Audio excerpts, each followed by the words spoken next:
Good morning to all of you. Myself Bhushan sir from west Champaran Bihar. मैं उम्मीद करता हूँ कि आप लोग बिल्कुल अच्छे होंगे, स्वस्थ होंगे, तंदुरुस्त होंगे।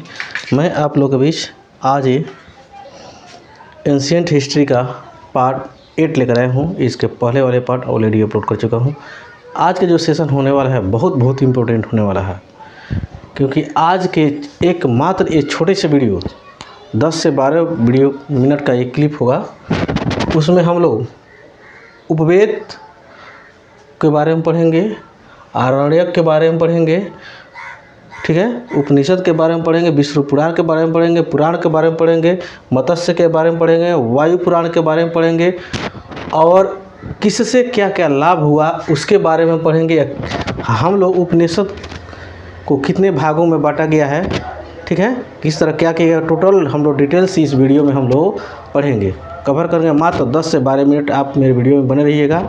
समझिए, आज के बाद से उपनिषद जितना मैंने टॉपिक बताया उस टॉपिक से संबंधित किसी भी प्रकार का डाउट आज के बाद से आपके मन में नहीं रहेगा, और इससे संबंधित कोई भी ऑब्जेक्टिव आने वाला है, कोई भी परीक्षा में आप बैठिएगा तो नहीं छूटेगा। ये चैलेंज है, इसे अभी लिख कर रख लीजिए।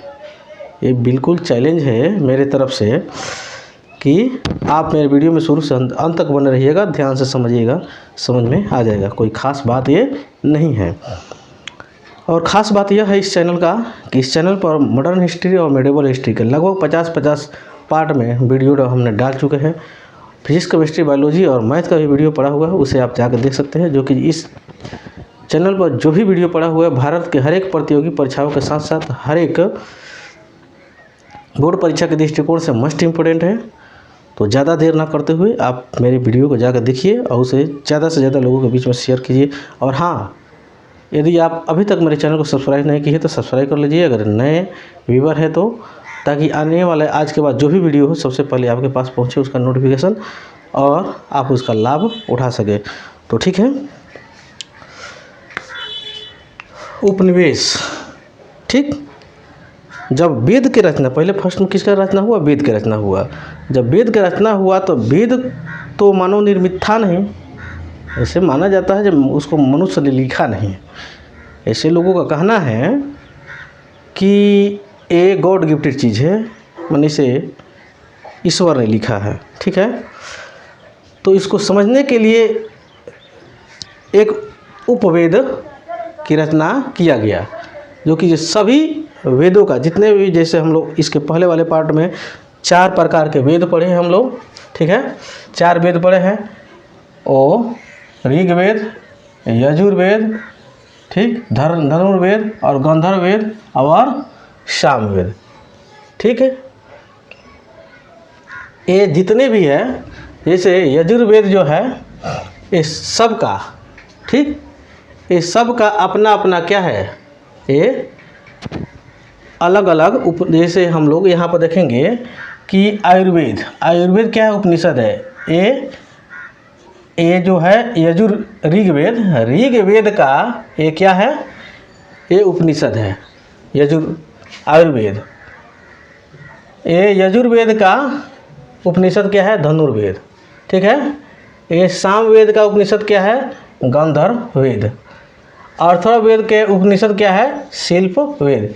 जितने भी वेद हैं वो सब का अलग अलग उपनिषद बना दिया गया ताकि उसका अध्ययन हम लोग अच्छा से कर सके, ठीक है।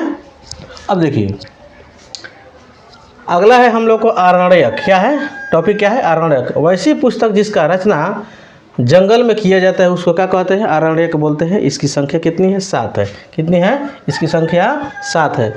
अथर्ववेद को छोड़कर सभी पुस्तक आरण्यक है। अथर्ववेद को छोड़कर जितने भी पुस्तक है क्या है, 7 है, क्योंकि अथर्व पुस्तक जो है बाद में लिखा गया, ठीक है, समझ में आया ना। ये एक ऋषि द्वारा लिखा गया, जो कि इसके पहले वाले पार्ट में हमने बता चुका हूँ, ठीक है। 3 मुख्य रूप से वेद था, ठीक है। अगला है हम लोग का वेदांग। अगला टॉपिक क्या है, वेदांग। वेदों को भली भांति समझने के लिए क्या किया गया, वेदांग का भी रचना किया गया। वेदांग की संख्या कितनी है, 6 है। कितनी है, 6 है। पहला है व्याकरण। क्या है, व्याकरण।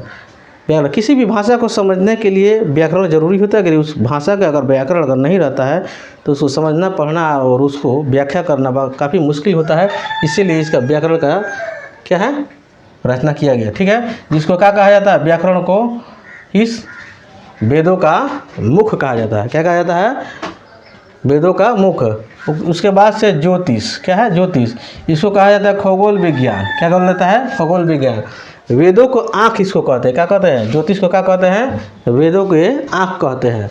ठीक है, निरुक्त, निरुक्त को क्या बोला जाता है, जिसको निरुक्त शास्त्र के नाम से जानते हैं। ठीक है, इसको बोला जाता है वेदों के कान बोलते हैं। क्या बोलते हैं, इसको बोलते हैं वेदों के कान। शिक्षा, शिक्षा छात्र, इसको बोलते हैं, क्या बोलते हैं, वेदों का मस्तिष्क। क्या बोलते हैं, वेदों का मस्तिष्क। उच्चारण, ठीक है, उच्चारण विज्ञान, इसको क्या बोलते हैं। ठीक है, अगला है हम लोग 5 नंबर में कल्प। क्या है, कल्प, इसको बोलते हैं कल्प शास्त्र। ठीक है, कल्प कांड का प्रतिपादक, प्रतिपादन। अगला है 6 नंबर में हम लोग को छंद, छंद, छंद क्या है, छंद शास्त्र।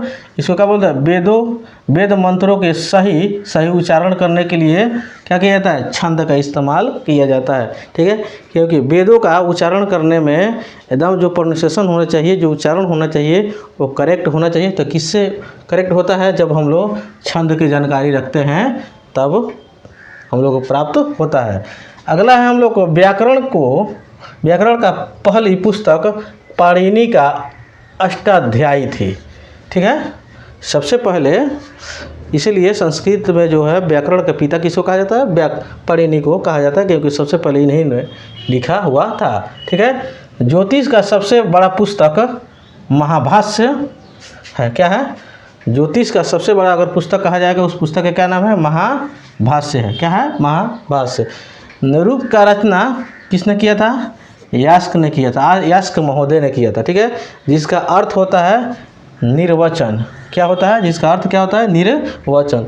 गौतम ऋषि ने कल्प की रचना किया था। गौतम ऋषि ने क्या किया था, कल्प की रचना किया था। ये जितने हमने वेदांग बता रहे, वेदांग के जो कौन कौन वेदांग का कौन कौन व्यक्ति ने रचना किया था उसके मैं चर्चा कर रहा हूँ, इसे ध्यान में रखते हुए आप देखिएगा। वेद वेदांग पढ़ाने वाला को क्या कहा जाता है, उपाध्याय कहा जाता है। अगर कोई अगर वेद पढ़ाता हो या वेदांग पढ़ाता है उस व्यक्ति को क्या कहा जाता है, उपाध्याय कहा जाता है। क्या कहा जाता है, उपाध्याय। अगला टॉपिक हम लोग का पुराण। क्या कहा जाता है, पुराण। इसका रचना महर्षि लोमहर्ष तथा इनके पुत्र उग्रसर्वा, ये दोनों व्यक्ति, ये दोनों पिता और पुत्र मिलकर इनके रचना किए लोग। ठीक है, इसकी संख्या कितने हैं, पुराण की संख्या कितनी है, 18। कितने हैं, 18। इसमें 5वां वेद या 5वां वेद या वेदों का कहते हैं। क्या कहते हैं, वेदों का कहते हैं। इसे क्या कहते हैं, माने जो पुराण है, कहने का मतलब यह है पुराण को 5वां वेद, 5वां वेद कहते हैं या उसे वेदों का वेद कहते हैं। क्या कहते हैं, वेदों का वेद कहते हैं। पुराण को क्या कहते हैं, 5वां वेद कहिए या वेदों के वेद कहिए। इससे प्राचीन राजवंशों की जानकारी मिलती है। पुराने में कौन कौन राजवंश था उसका जानकारी इसी में मिलती है। स्त्री तथा शूद्र को पुराण पढ़ने की अनुमति पहले नहीं था, लेकिन अब तो समझिए ये कॉमन बात है, कोई पढ़ सकता है, कोई लिख सकता है। क्योंकि पहले जो था वो जो भी मनुवादी लोग थे उसको एक अपने विचारधारा में रखे हुए थे। ठीक है, कि ये फलाना नहीं पढ़ सकते, चिलाना नहीं पढ़ सकते हैं। ठीक है, लेकिन जैसे जैसे शिक्षा बढ़ते गया उसी तरह सबको इसका अध्ययन करना शुरू कर दिया। ठीक है, आगे देखिए। इसे पढ़ने का हक माने स्त्री और शूद्र को नहीं था, वे इसे केवल सुन सकते थे। ठीक है, अगला है हम लोग का विष्णु पुराण। क्या है, विष्णु पुराण। इससे मौर्य वंश की जानकारी मिलती है। विष्णु पुराण से क्या चीज़, कौन वंश की जानकारी मिलती है, तो मौर्य वंश के। अगला है हम लोग का मत्स्य पुराण। क्या है, मत्स्य पुराण। इससे सातवाहन वंश की जानकारी मिलती है। ठीक है, सब याद रखते रहिएगा किस पुराण से कौन वंश का जानकारी मिलती है, इतना ही आपको याद रखना है। इसमें विष्णु भगवान के 10वें अवतार की चर्चा किसमें, मत्स्य पुराण में। ठीक है, अगला है हम लोग को वायु पुराण। क्या है, वायु पुराण। इससे गुप्त वंश की जानकारी मिलती है। क्या मिलती है, इससे गुप्त वंश की जानकारी मिलती है। इसमें लिखा हुआ है कि जो समुद्रगुप्त का जो घोड़ा था 7 समुद्र के पानी पीता था, यानी कहने का मतलब कहीं ना कहीं उसके पौरुष की बात होता था। क्या होता था, उसके पौरुष। कोई समुद्र के पानी थोड़े पिएगा, ठीक है, कोई घोड़ा कोई जानवर समुद्र का पानी थोड़े पिएगा, क्योंकि समुद्र का पानी इतना ज़्यादा समझिए नमकीन होता है कि कोई पी नहीं सकता है। ठीक है, लेकिन उसके पौरुष को कहीं ना कहीं उसका बात हो रहा है। ठीक है, अगला है उपनिषद। क्या है, उपनिषद। इसका अर्थ क्या होता है, गुरु के पास बैठकर ज्ञान की प्राप्ति करना। उपनिषद का अर्थ क्या होता है, गुरु के पास बैठकर ज्ञान की प्राप्ति करना। यह ब्राह्मणों के विरुद्ध राजपूतों का प्रक्रिया इसको माना जाता है। उपनिषद की संख्या कितनी है, 108 है। कितनी है, 108 है। लेकिन 13 ही ऐसे उपनिषद है जिसके मान्यता प्राप्त है। बाकी जितने भी यानी लगभग 95, कितना हो जाएगा, 95 इतने 95 जो है यानी 95, इसकी कोई वैल्यू नहीं है। ठीक है, तो मैं उम्मीद करता हूँ कि यानी 108 में से तो 13 को के मान्यता प्राप्त है, यानी आपको कहीं ना कहीं, हाँ ठीक है 95 उपनिषद का ही मान्यता प्राप्त नहीं है। ठीक है, तो आप लोग को मैं उम्मीद करता हूँ कि समझ में आ गया होगा। मेरे वीडियो में शुरू से अंत तक बने रहने के लिए बहुत बहुत धन्यवाद। यदि अच्छा लगा होगा तो आप अभी तक मेरे चैनल को सब्सक्राइब नहीं किए हैं तो कर सकते हैं, और लाइक नहीं किए तो उसे भी कर सकते हैं, और ज़्यादा से ज़्यादा लोगों के बीच में शेयर कर सकते हैं।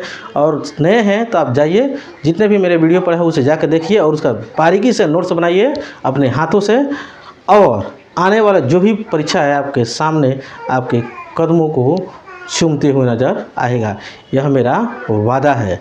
केवल आप जिस तरह हम बताए हैं उसी डायरेक्शन पर आप चलते जाइए, आपका सफलता प्राप्त होते जाएगा। तो ठीक है, इसके अगले पार्ट में आप लोगों के बीच बहुत जल्द लेकर आ रहा हूँ। तब तक के लिए जय हिंद, जय भारत।